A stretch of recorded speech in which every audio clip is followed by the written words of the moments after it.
ایک نوجوان نہر کے کنارے بیٹھ کر وضو کر رہا تھا۔ نہر کے اندر بہتا ہوا ایک مالٹا آ رہا تھا۔ نوجوان کی اس مالٹے پر نظر پڑی۔ نوجوان کو بھوک لگی ہوئی تھی تو اس نے نہر میں بہتا ہوا وہ مالٹا پکڑ لیا اور پکڑ کر اسے کھا لیا۔ جب نوجوان نے مالٹا کھا لیا تو اسے خیال آیا کہ یہ مالٹا تو میرا تھا ہی نہیں، پتہ نہیں کس کا نہر میں گرا ہے، اس کا مالک کون ہے، کہاں سے یہ مالٹا آیا ہے، میں نے بغیر اجازت یہ مالٹا کھا لیا، یہ تو میں نے بہت بڑا گناہ کر لیا۔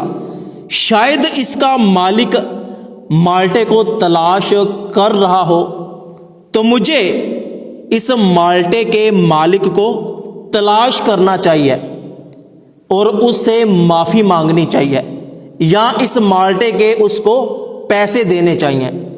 تو وہ نوجوان مالٹے کے مالک کو تلاش کرنے کے لیے نہر کے کنارے کنارے چل پڑا۔ کافی دور جانے کے بعد اس نے نہر کے کنارے پر ایک مالٹے کا باغ دیکھا تو اس کو یقین ہو گیا کہ یقیناً مالٹا انہی درختوں میں سے کسی درخت سے نہر میں گرا ہوگا، تو مجھے باغ کے مالک کے پاس جانا چاہیے اور اس سے معافی مانگنی چاہیے۔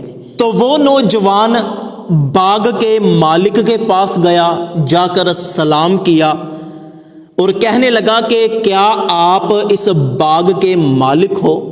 تو اس نے کہا کہ ہاں، یہ باغ میرا ہی ہے۔ تو نوجوان نے اس بوڑھے آدمی کو سارا واقعہ سنایا کہ اس طرح پانی کے اندر ایک مالٹا بہتا ہوا آ رہا تھا، مجھے بھوک لگی تھی، میں نے پکڑ کر کھا لیا، بعد میں احساس ہوا کہ میں نے اس مالٹے کے مالک سے تو اجازت لی ہی نہیں، بغیر اجازت کے کھا لیا، تو میں آپ سے معافی مانگنے کے لیے ادھر آیا ہوں، آپ مجھے معاف کر دو یا پیسے بتا دو کہ کتنے کا ایک مالٹا ہے، میں آپ کو پیسے دے دیتا ہوں۔ تو باغ کے مالک نے بڑے غور سے نوجوان کو دیکھا کہ آج کل لوگ اتنی بڑی بڑی چوریاں کرتے ہیں اور ظاہر نہیں ہوتے، اور اس نے ایک مالٹا کھا لیا اور معافی مانگنے کے لیے چلا آیا ہے، یہ تو کوئی گوہر نایاب ہے۔ باغ کے مالک نے کہا کہ نہیں بھائی، ایسے میں نے معافی نہیں دینی اور نہ ہی مجھے پیسے چاہیے، تو نے گناہ کیا ہے، تجھے اس کی سزا بھی ملے گی، تجھے 2 کام کرنے ہوں گے پھر معافی دوں گا۔ 12 سال میرے باغ میں کام کرنا پڑے گا، اور دوسری شرط یہ کہ میری ایک بیٹی ہے جو اندھی ہے، بہری ہے، گونگی ہے اور لنگڑی ہے، اس سے شادی کرنی پڑے گی، نہیں تو قیامت کے دن میں تیرا گریبان پکڑ لوں گا کہ تو نے بغیر اجازت کے میرا مالٹا کھایا ہے۔ تو نوجوان نے کہا کہ ٹھیک ہے، میں 12 سال کام کرنے کے لیے تیار ہوں، بس آپ مجھے معاف کر دے۔ تو اس نوجوان نے اس بوڑھے شخص کے باغ میں کام کرنا شروع کر دیا۔ 12 سال تک وہ اس باغ میں کام کرتا رہا۔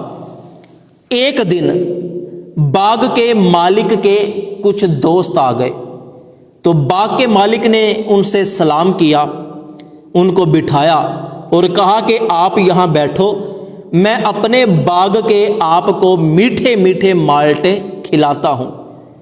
باغ کے مالک نے اس نوجوان کو بلایا اور کہا کہ جاؤ میٹھے میٹھے مالٹے توڑ کر لے کے آؤ، میرے کچھ دوست آئے ہیں۔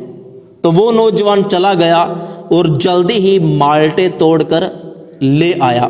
جب باغ کے مالک نے مالٹے دیکھے تو اسے بہت زیادہ غصہ آیا، اس نوجوان کو تھپڑ مارتے ہوئے کہنے لگا کہ 12 سال ہو گئے ہیں تجھے اس باغ میں کام کرتے کرتے، ابھی تک تجھے یہ پتہ نہیں چلا کہ کچے مالٹے کیسے ہوتے ہیں اور پکے مالٹے کیسے ہوتے ہیں، یہ کیا کچے اور پکے مالٹے توڑ کے لے آئے ہو؟ تو اس نوجوان نے کہا کہ میں اس باغ میں کام کرتا ہوں اور مالٹے توڑتا ہوں، باغ کو گوڈی دیتا ہوں، مجھے اس باغ کے مالٹے کھانے کی اجازت نہیں ہے۔ آج تک مجھ سے قسم لے لیں، میں نے باغ کا مالٹا کبھی کھا کر نہیں دیکھا، مجھے پتہ ہی نہیں ہے کہ کس پیڑ کا مالٹا میٹھا ہے، کس پیڑ کا مالٹا کھٹا ہے۔ تو باغ کا مالک نوجوان سے حیران رہ گیا کہ ایسا نوجوان میں نے زندگی میں کبھی نہیں دیکھا۔ پھر 2-3 دن بعد باغ کا مالک نوجوان کے پاس گیا، کہنے لگا کہ بھائی 12 سال پورے ہو گئے ہیں، اب دوسری شرط کہ تم میری اندھی کانی لولی لنگڑی بیٹی سے شادی کرو۔ نوجوان نے کہا کہ ٹھیک ہے، میں شادی کرنے کے لیے تیار ہوں، چل پڑا۔ اب اس بوڑھے شخص نے اپنی بیٹی کی شادی اس نوجوان سے کر دی۔ رات کے وقت جب نوجوان کمرے میں آیا، کمرے کو لوک لگایا اور اپنی بیوی کے پاس آ کر بیٹھا، اور جب اس کا گھونگھٹ اٹھایا تو دیکھ کر آنکھیں پھٹی کی پھٹی رہ گئیں کہ یہ کیا ہے۔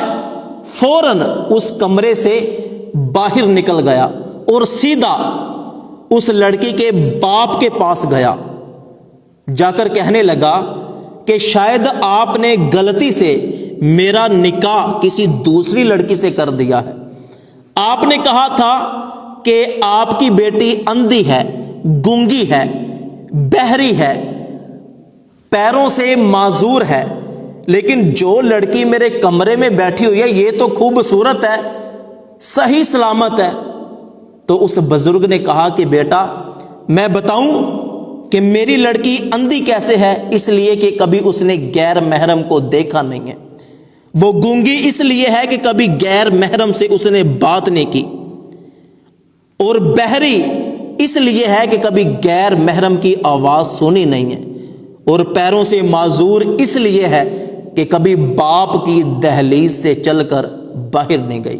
اور جو تو نے 12 سال میری خدمت کی ہے، میں نے اس وجہ سے اپنی بیٹی کا نکاح تیرے جیسے نیک انسان سے کیا ہے، میں ایسا ہی نیک انسان اپنی بیٹی کے لیے چاہتا تھا۔